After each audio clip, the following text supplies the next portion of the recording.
I'm Maggie Thompson, 67, a retired seamstress in a dusty corner of Missouri. For most of my life, my family smiled politely and called me the quiet one. But at my brother's birthday banquet, his glamorous fiancée looked across the table and asked, "Wait, you're the founder of Threads of Grace." The forks froze. My mother dropped her wine glass. That moment changed everything, but not in the way they expected. Before we go any further, I'd love to know where you're watching from today. Drop your city in the comments and tell me what time it is there. If you've ever felt dismissed, overlooked, or simply unseen, this story might just remind you that the quiet ones are often building the loudest legacies. Growing up, I wasn't the one anyone celebrated. My younger brother Nathan was the rising star Ivy League, fast cars, glossy magazine features. Meanwhile, I stayed behind, patching hymns, taking care of our ailing mother, and living a life no one thought was worth clapping for. But what no one in my family realized was that while they were hosting cocktail parties, I was quietly stitching a movement that would one day warm hundreds of shoulders and hearts. It started, as most things do, in the quiet. I had just turned 65 and finally retired from the only job I'd ever held alterations and mending at Henderson's Dry Goods.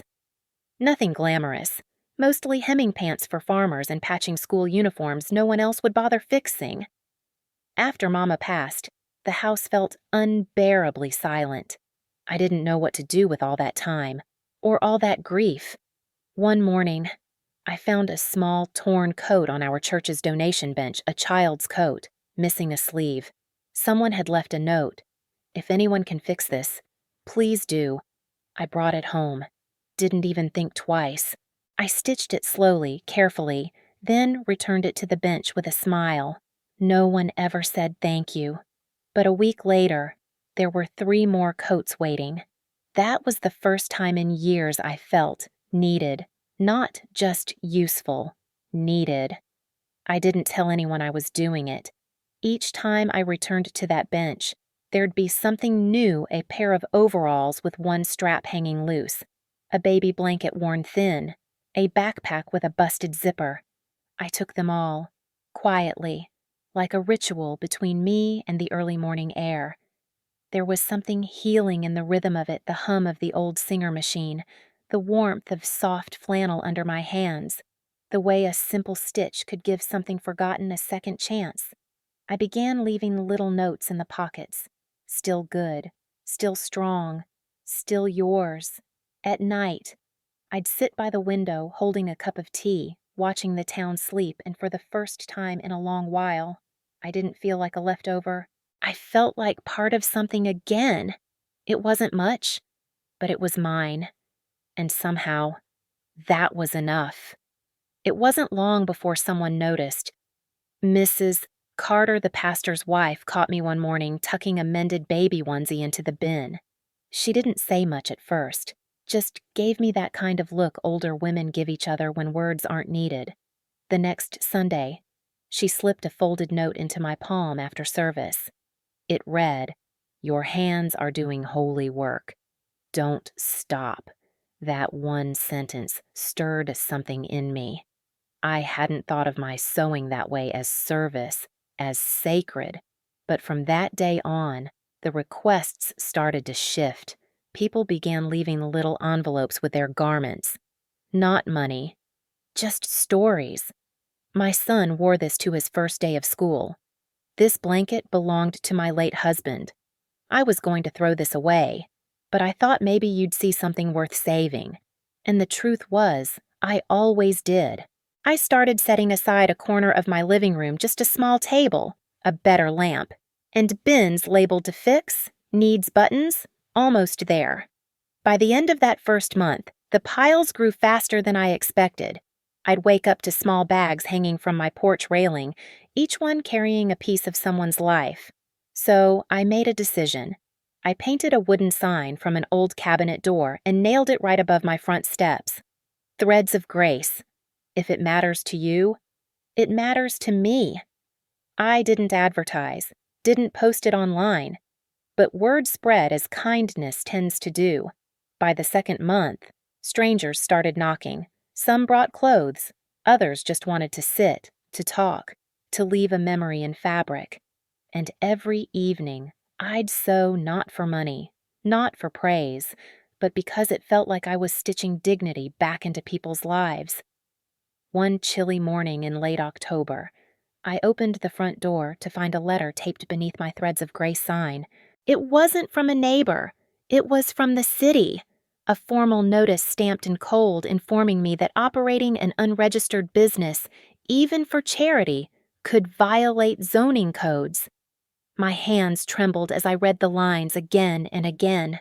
They called it a public concern. Someone had reported me. I stood there on the porch, wind biting at my collar, the letter fluttering slightly, and for the first time in months, I felt that old feeling creeping back in. Maybe I'd overstepped. Maybe I didn't belong.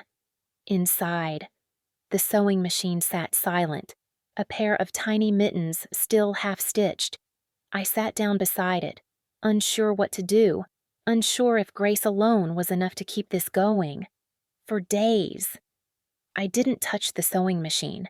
I left the sign up maybe out of defiance, maybe out of denial, but my hands couldn't bring themselves to thread a single needle. I'd sit by the window, watching the porch stay empty for the first time in weeks. No new coats, no little bags. It was as if the whole town had heard and turned silent. Doubt crept in like winter wind through an old window frame. Maybe whoever reported me was right. Maybe kindness, in the wrong hands, looked like trouble. I began folding the fabrics back into boxes. I wrapped the scissors in cloth. And late one evening, I unplugged the machine. It clicked off with a soft sigh, like it understood. That night, I lay awake for hours, haunted not by the letter, but by the thought that something so small, so beautiful, might already be over. 3 days later, just as the late afternoon sun spilled gold across my porch, I heard a soft knock on the door. It was Ellie, the shy 8th-grade girl whose backpack I had fixed months ago. She stood there clutching a mason jar full of buttons and ribbon scraps. Her voice was barely a whisper. Mama said, "If they shut you down, maybe you could come do it at our place." I stared at her, stunned. Behind her, her mother stood by the sidewalk, giving the quiet nod, the kind of nod that says, "We see you. We won't let this die." Ellie handed me the jar. "You made me feel special," she said. "I want other kids to feel that too." That jar mismatched, ordinary, overflowing with possibility felt heavier than any award I'd ever received. It was hope, and this time, it had a face. That night, I didn't sleep. I sat at the kitchen table, the button jar in front of me, hands curled around a warm mug I never drank from. Ellie's words echoed in my chest louder than any city notice ever could. If this work mattered to someone, even just one child, then letting it go felt like abandoning more than just fabric. By sunrise, I'd made up my mind. I called Mrs. Carter, the pastor's wife, and asked if the church had an old storage room. She said yes, the one behind the fellowship hall. Dusty, but warm. The next day, I packed up my sewing table, the bins, the notes, and that button jar. With Ellie and her mother's help, I carried everything into that room and opened the windows wide. No sign, no announcement, but I threaded the machine and whispered, "We begin again." By the end of the week, word had quietly spread not through flyers or posts, but through people. On Saturday morning, as I was dusting off the church window ledge, Mrs. Carter arrived with a folding table and a tray of cinnamon rolls. "If we're going to do this," she said, tying an apron around her waist, "then we're going to do it right." She brought folding chairs, clean linens, a box of thread spools she'd found in her attic.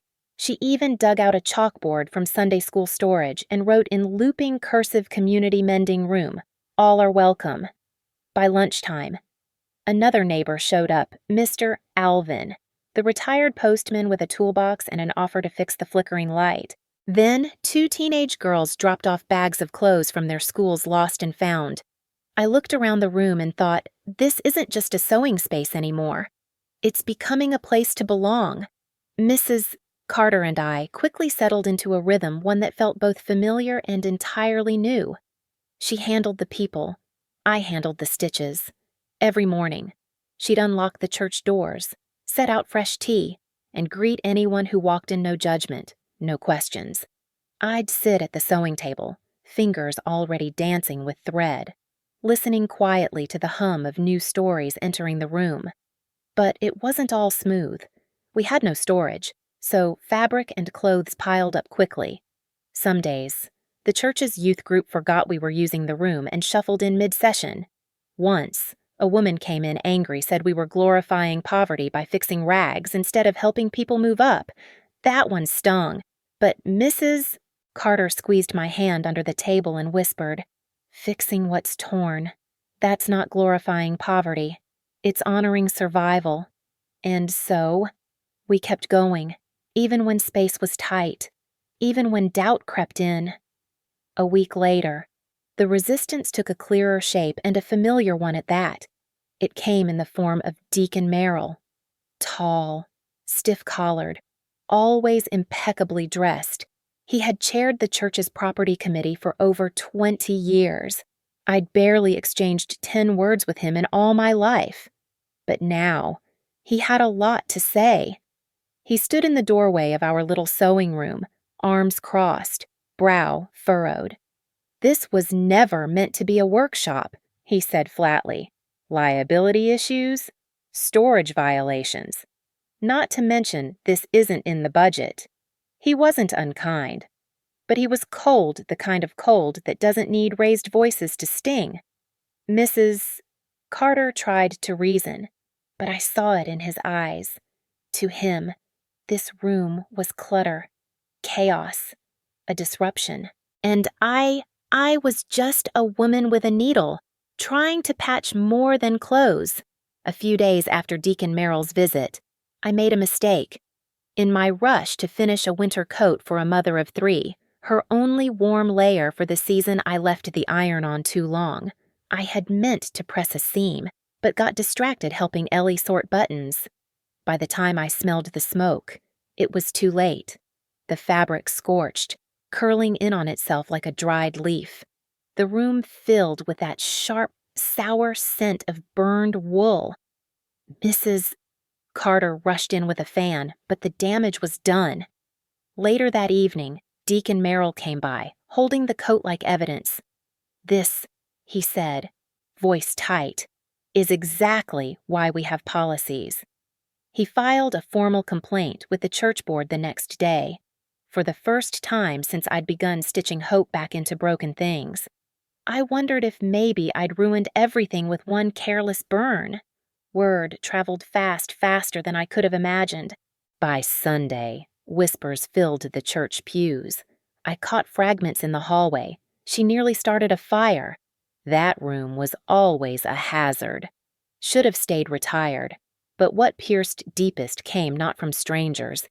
It came from Nathan. He called that evening, voice sharp and polished as ever.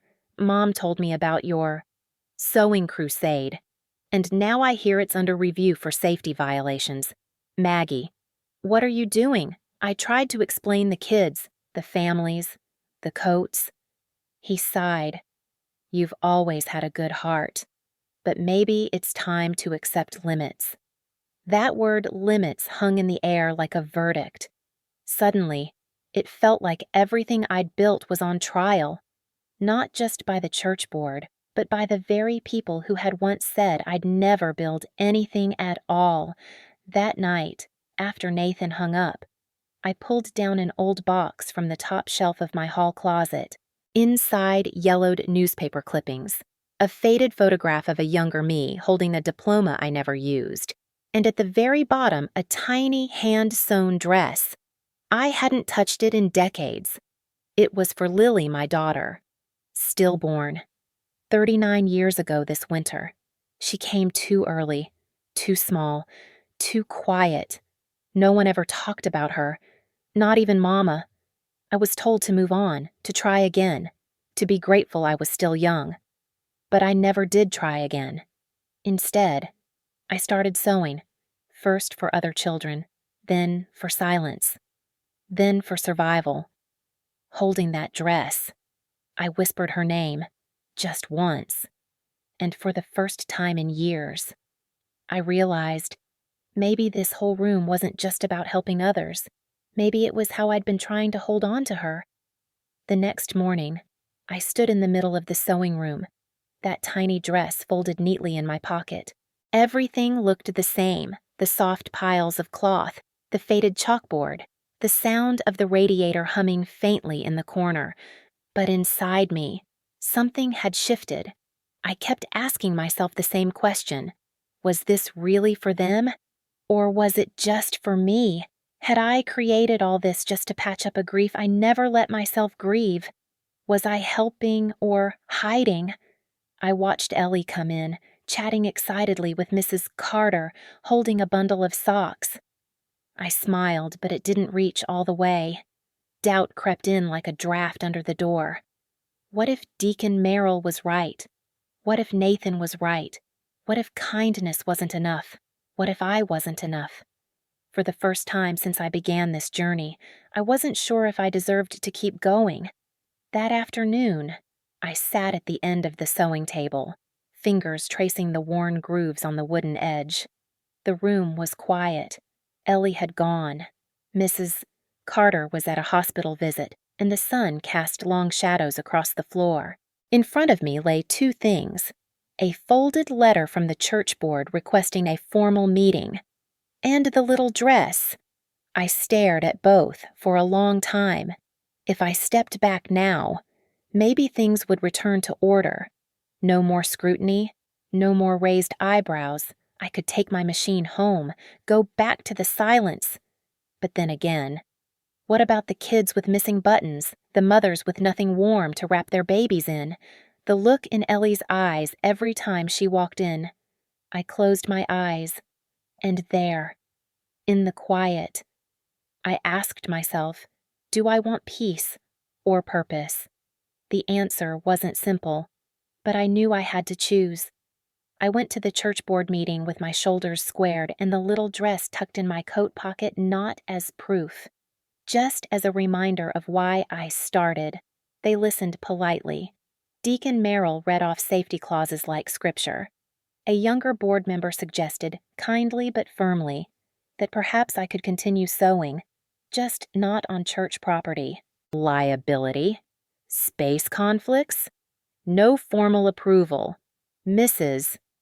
Carter tried to speak, but the vote had already been taken. By the end of the hour, the decision was clear. The mending room would be closed by Friday. I walked home in silence, the streetlights flickering on as dusk fell. The room we'd built with heart and hope folded shut by technicalities.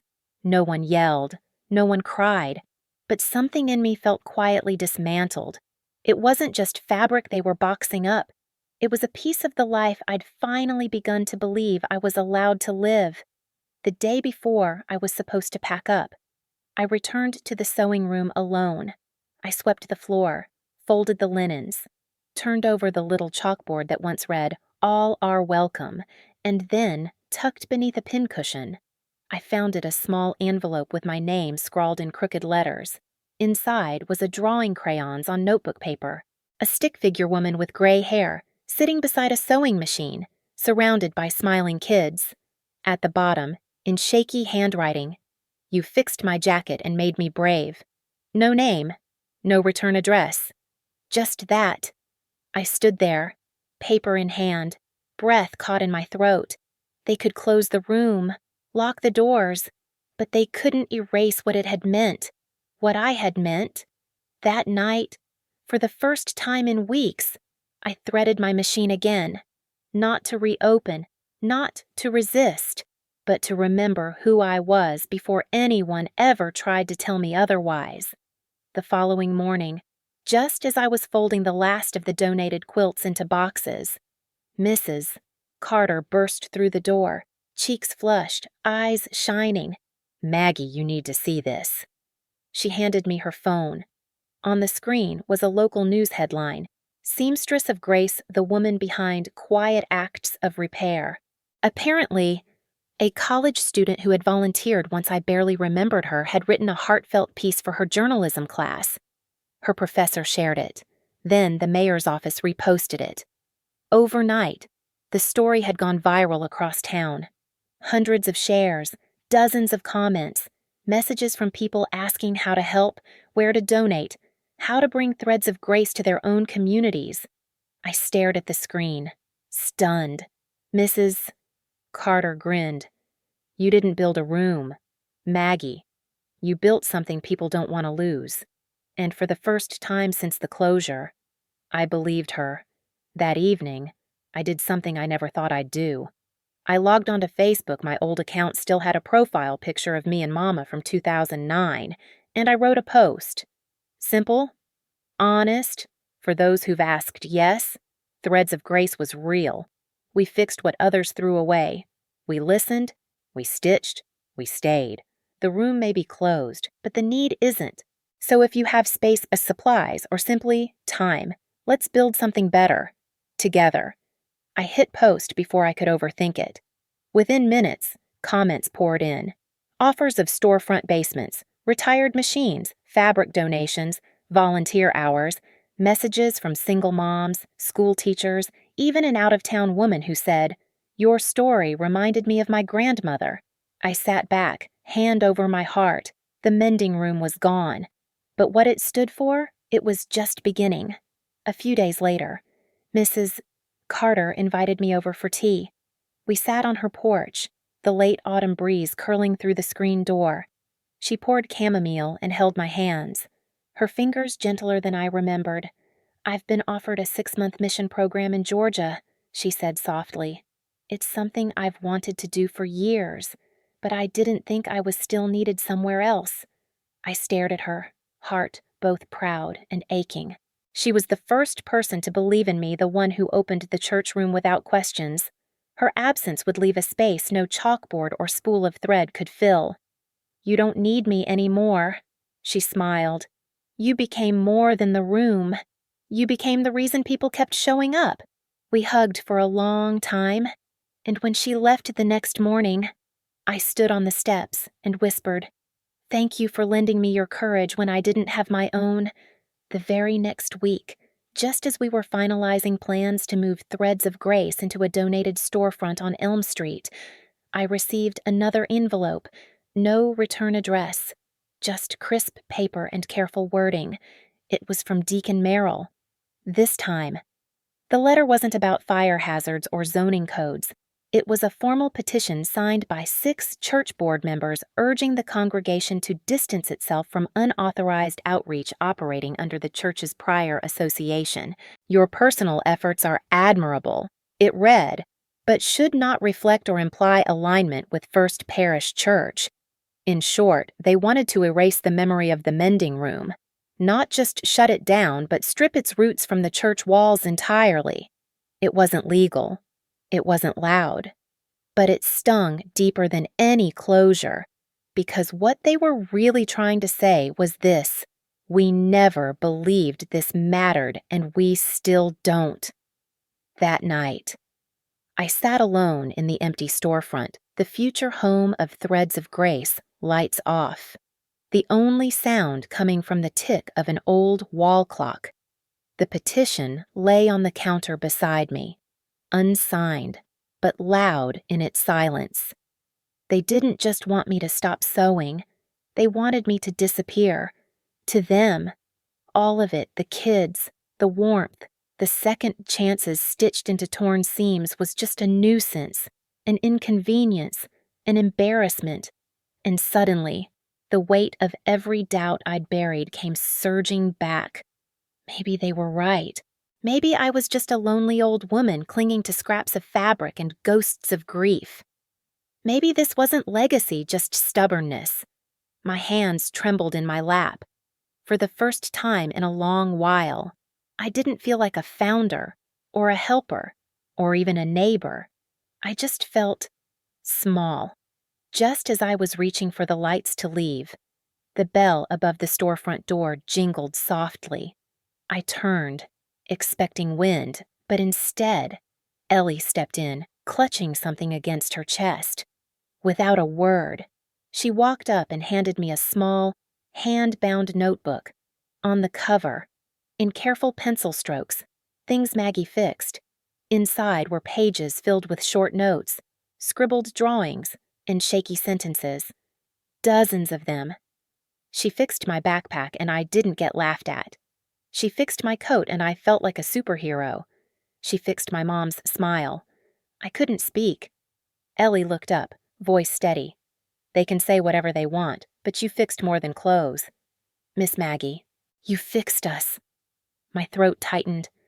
I pulled her into a hug, and in that quiet moment, I realized what they couldn't erase was already written into people's lives. That night, after Ellie left, I sat with the notebook on my lap and a pen in hand. I flipped to the back page and added my own line. She fixed her own doubt. The next morning, I got to work.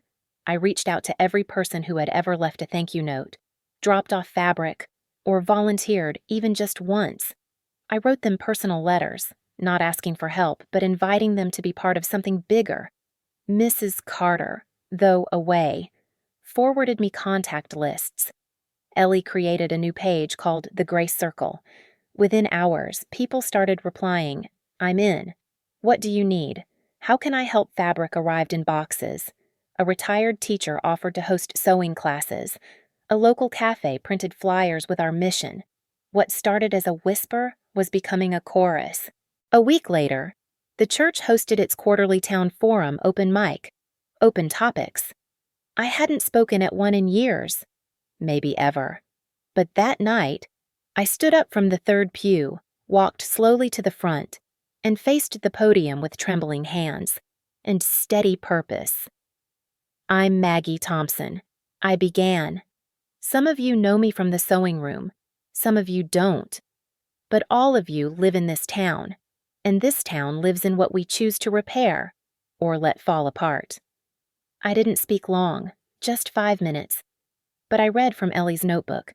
I held up a threadbare coat, patched with love. I didn't argue, didn't accuse. I simply told the truth. When I sat back down, there was silence. Then applause. Not loud, but honest. Later, as I gathered my coat, a board member approached and quietly said, "You've changed more than seems around here. Miss Maggie." That night, walking home under a sky full of stars, I didn't feel triumphant. I felt grounded, settled in a way I hadn't known I needed. All those months ago, when I first stitched that little coat and left it on the church bench, I thought I was doing something small, a favor, a quiet act of kindness. But when the doors shut and the whispers started, I realized how quickly small things can be threatened when they don't fit inside the systems people are used to. What I learned the hard way is that good intentions aren't always enough, that if you want something to last, you can't just sew quietly in the corner and hope no one minds. You have to stand for it, speak for it, even fight for it. And I also learned that the sewing wasn't just for them, it was for me. For the younger version of myself who never got to be brave, for the daughter I never got to raise, for the years I spent thinking quiet meant small, and small meant insignificant. It didn't. Quiet can be fierce, small can be sacred, and kindness real, messy. Inconvenient kindness might be the most radical thing we have left. So no, I didn't win anything that night, but I stopped apologizing for taking up space, and that was its own kind of victory. The very next morning, I opened a fresh notebook and drew a line down the center of the first page. On the left, I wrote what we lost. On the right, what we still have. Under lost, I listed the church room, formal backing, traditional outreach approval. But under still have. The list ran long volunteers, fabric, tools, hearts, hands, and hope, and space a little storefront, dusty but ours. I called Ellie, who by now had somehow become our unofficial communications director. We drafted a 3-week launch plan. Week 1, collect, clean, and sort all donated materials. Week 2, host a soft opening not for the public, but for the kids and families who had always been the heart of it. Week 3, open our doors fully, with a community repair day, free food, music, sewing booths, and one simple theme, come mend with us. I reached out to the local high school art teacher, asked if her students could paint the storefront. She said yes. We chose soft yellow with hand-painted patches climbing up the wall's fabric stitched into the paint like ivy reclaiming brick. And in the window, I asked Ellie to write just 5 words in chalk. We fix more than clothes. It wasn't just a reopening. It was a reclaiming. This time, we weren't asking for permission. We were planting something that couldn't be closed. 2 days before our community reopening, I was adjusting a sign in the window when the doorbell jingled softly. I turned, expecting Ellie or one of the volunteers, but standing there, hands clasped neatly, was Deacon Merrill, still dressed in his Sunday best, though it was a Thursday, still composed, but this time, something in his face looked less rigid. "Miss Thompson," he said, voice lower than usual. "Could we talk?" I nodded, motioned to the little bench near the front. For a moment, he just looked around, at the patchwork paint, the fabric bins, the wall of Polaroids showing kids holding mended backpacks and coats. "I fought you hard," he said finally. "Not because I didn't see the good, but because I didn't understand the cost of letting something small become powerful." I stayed quiet. "It scared me," he admitted. "The way people gathered around you, the way they listened, and maybe I felt I was losing control of something I thought was mine." His voice cracked just slightly. "You didn't ruin the church, Maggie. You reminded it of its purpose, and reminded me what grace really means." I reached over, gently placed a spool of golden thread in his palm. "We're not trying to replace anything," I said softly. "We're just stitching new seams alongside the old ones." He looked at the thread, then at me, and nodded. No apologies, no speeches, but in his silence, something softened, something mended. The day of the reopening arrived crisp and bright. Volunteers bustled between fabric tables and repair booths. Kids ran with streamer ribbons. Neighbors I hadn't seen in years brought muffins, chairs, old boxes of buttons. We hung a string of patched quilts across the storefront like a banner. Everything felt light, until it didn't. Around noon, a reporter from the local paper arrived, young, eager, microphone clipped, camera rolling. She pulled me aside for a quick interview, asked all the right questions until one. "Maggie, some say you've divided the church, that this movement came at the cost of community unity. What do you say to that?" The crowd hushed. The music paused mid-beat. I froze. I hadn't expected confrontation, not today. Not now. All eyes turned to me. Not just volunteers. Not just Ellie. Even Deacon Merrill stood nearby, unreadable. My throat tightened. This wasn't a private sewing room anymore. This was a platform. A story. And my answer would shape what threads of grace meant moving forward. I looked into the reporter's lens, then slowly around the circle of faces, young and old, stitched together by something deeper than fabric. "I didn't set out to divide," I said quietly. "I set out to mend. And sometimes, when we start repairing what's been ignored too long, the seams pull tight before they settle. That tension, that's not destruction. It's the beginning of real healing." The silence that followed was full, not empty. Then Ellie clapped. Then a neighbor. Then everyone. And in that moment, under a sky strung with cloth and courage, I knew we had just passed through the eye of the storm and come out whole. The next day, I received a call from a regional nonprofit. They'd read the article, watched the video clip, and wanted to help.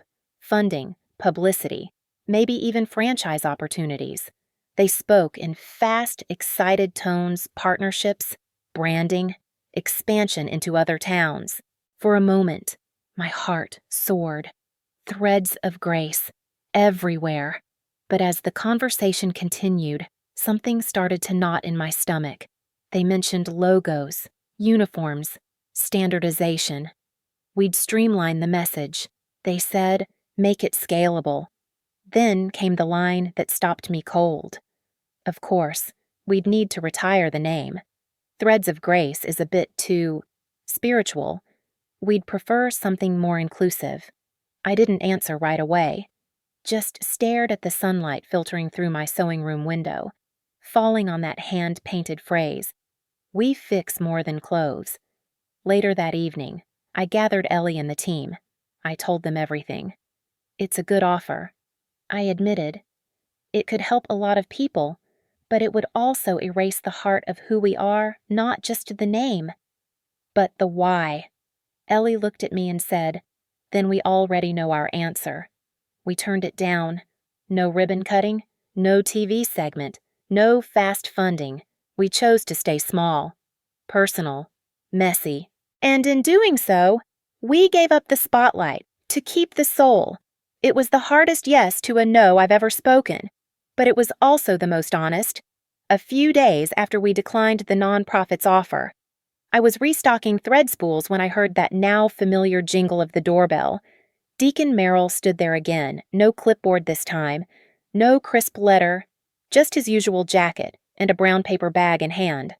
"I brought lemon muffins," he said. "My wife's recipe.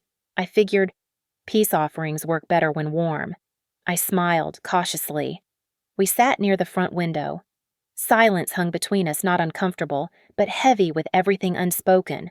Finally, he cleared his throat. "I owe you more than muffins. Maggie." I waited.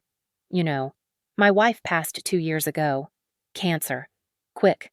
Quiet. And the church, this building. This routine, it became the only thing I had left that felt predictable, controllable. His voice trembled. Then you came along. With your bins and fabric and noise and people, and I hated how it made me feel like a stranger in my own sanctuary. He looked down at his hands, weathered and still, but it wasn't you I was fighting. It was the change. You made me see what I'd locked myself away from. You brought the church back to life. I just wasn't ready to feel again. There it was. Not pride, not spite, just grief, dressed in order. I reached over, slid a needle and thread toward him. "Then maybe it's time we mend more than fabric." He nodded, eyes wet. "I think I'm ready now." The following Sunday, something unexpected happened. Deacon Merrill, who hadn't spoken from the pulpit since his wife passed, stood before the congregation with a modest stack of index cards. "Before I begin," he said, voice steady, "I need to tell you a story. It's about a coat, and a little girl, and a woman who refused to believe that mending things made her small." He shared it all about Threads of Grace, the petition, the fire inspection, even his own resistance. But he didn't speak with shame. He spoke with clarity. Then he looked at me. Maggie Thompson didn't just bring people warmth. She brought this church its mission back, and I propose as deacon, as neighbor, and as someone still learning that we honor her work, not just in word, but in action. He motioned to the side doors. They opened to reveal the old church room, cleaned, lit, rearranged. We can't change the past, but we can rethread our choices. The room erupted in applause. Tears welled in more than just my eyes. The board voted publicly, this time to designate the sewing space as a permanent community repair hub, backed fully by the church, not to control it, but to protect it. "Later," Ellie whispered. "You didn't just outlast them, Maggie. You turned them." And maybe that was true, because the greatest victories don't always come from louder voices. but from quiet hands that never stopped sewing. Just a week after the church room reopened, a powerful storm swept through the county. It came fast, no time to prepare. Winds tore through the streets like open scissors, and when I arrived the next morning, threads of grace looked like it had been tossed by a giant hand. Windows cracked, bins overturned, fabrics soaked through. The chalkboard shattered. The quilts we'd strung across the ceiling were gone, vanished into the wind. I stood in the doorway, heart sinking, as Ellie ran up behind me, breathless. "We can fix it," she said, but I didn't answer.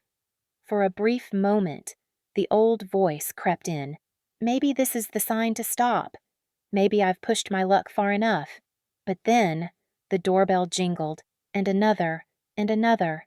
Within the hour, the room filled not with customers, not with clients, but with neighbors holding towels, buckets, rolls of tape, their own sewing kits.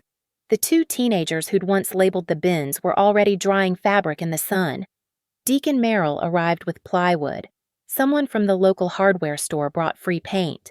One woman, a newcomer, looked around and asked, "Is this a place where people fix things?" I nodded, yes. And today, we fix it again together. Because the real test was never just surviving storms. It was letting people show up for you the way you'd always shown up for them. And as I picked up the first needle and thread that morning, I realized the greatest strength wasn't in what I'd built, but in who had decided to help rebuild it with me. In the weeks that followed the storm, Threads of Grace reopened stronger than ever, but not because of grants, renovations, or media coverage. It was stronger because I had changed. Before all this, I thought value was something you earned quietly by being useful, by not making noise, by staying small. I thought kindness was enough, as long as no one noticed too much. But now, as I stood beside Ellie in a room once nearly shut down by silence, I realized kindness is loud when it needs to be, and purpose is not polite, it takes up space. I no longer second-guessed my voice in community meetings. I no longer hesitated to say this matters whether it was about a frayed jacket or a forgotten life. People had stopped calling me retired seamstress. They called me Miss Maggie, and not with pity, but with respect. I didn't build a nonprofit. I didn't get rich, but I had something richer, a room that never turned anyone away, a legacy stitched into the hands of teenagers, elders, single mothers, even once cynical deacons. And me, I stopped living to be invisible. I became someone who stood her ground, held her thread steady, and taught a town that mending was not weakness. It was resistance made beautiful. Not just fixing what broke, but believing what broke still deserved to be whole. In the months that followed, something unexpected began to happen. Other towns reached out, not nonprofits, not corporations, but people. A pastor from Springfield, a librarian from Elmore, a group of teenage girls from a school an hour away. They didn't ask for models or branding guides. They asked, "How do we start something like Threads of Grace?" Here, and for the first time, I didn't hesitate to answer. I started hosting Saturday workshops not just on sewing, but on building spaces that welcome, on listening without judgment, on what it means to mend with your hands and your heart. Ellie helped me create a simple guidebook, handwritten and photocopied. On the cover, in her neat little script, "Start where the thread breaks." I sent it out with fabric samples and one stitched patch that read, "You belong." Meanwhile, back home, the storefront stayed open quieter now, steadier. We didn't need to prove anything anymore. We just showed up. I spent more time mentoring, less time behind the machine. And that was okay, because what I'd built no longer depended on me. It lived in the girl who repaired her brother's lunchbox, in the retired man who taught a neighbor to sew a button, in the teen who said, "This room makes me feel like I matter." That was the legacy, not the stitches, but the space between them. One quiet morning, while cleaning out the storage closet behind the sewing room, Ellie found an old cedar box pushed deep into the corner. She brought it to me, dust clinging to its edges. "It has your name on it," she said, gently. I hadn't seen that box in over 40 years.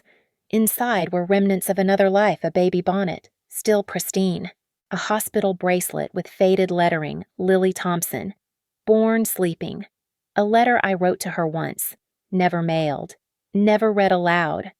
Ellie sat beside me as I unfolded the letter. I hesitated, then passed it to her. She read in silence, then looked up, eyes brimming. "You never told anyone," she whispered. "I didn't think I was allowed to grieve something no one else remembered." I said.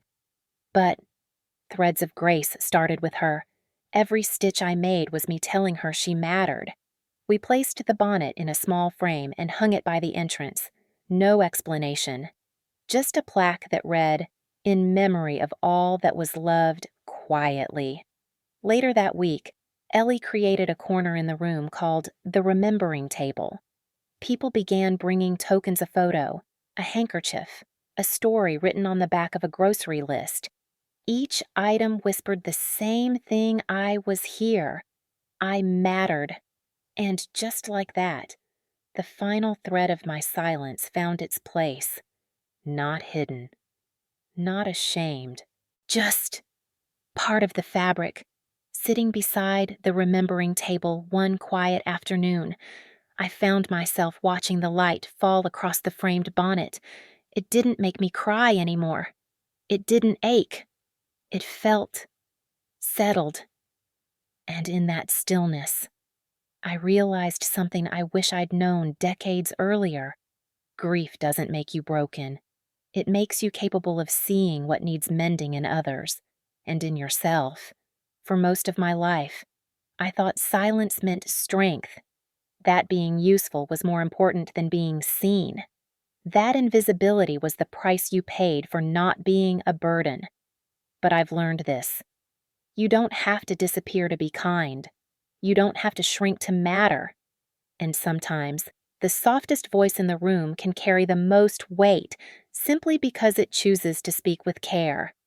Threads of Grace was never about perfection. It was never about fixing fabric. It was about sitting with people in their unraveling and saying, "I see you. You're worth the work." That's the lesson I carry now, not in my hands, but in my spine. The steadiness, the certainty that making someone feel visible is one of the bravest, quietest, and most radical things you can do in this life, even if all you have is a needle, a chair, and the willingness to listen. Because sometimes healing doesn't shout, it hums like a sewing machine, soft and steady, beneath the noise of the world. It had been months since I last heard from Nathan.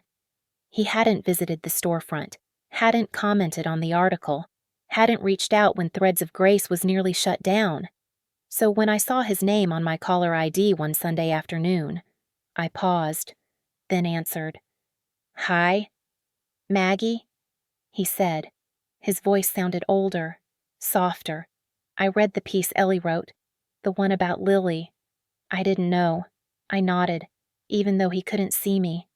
There was a lot no one knew, I said gently. And maybe that was part of the problem. He was quiet for a moment. "I used to think success meant control," he admitted. "You showed me that sometimes. Success is what happens quietly when no one's clapping, but someone's life is better because you stayed." A long pause. Then, "Can I stop by? I'd like to see the table." When he arrived, he didn't come empty-handed. In his arms was one of Mama's old shawls, frayed, forgotten, folded into a faded grocery bag. "Think you could patch this?" he asked. I smiled. "I can do more than that," I said. "We can mend it, together." We sat side by side, two grown siblings threading memories into fabric, not saying much, but sometimes the needle does the speaking. And in that shared silence, we weren't just fixing a shawl. We were stitching our family back together, one loop at a time. That evening, after Nathan left and the storefront grew quiet. I stayed behind. The sun had dipped low, casting amber light across the floorboards, washing everything in a soft, golden hush. Dust danced in the beams, like floating threads waiting to settle.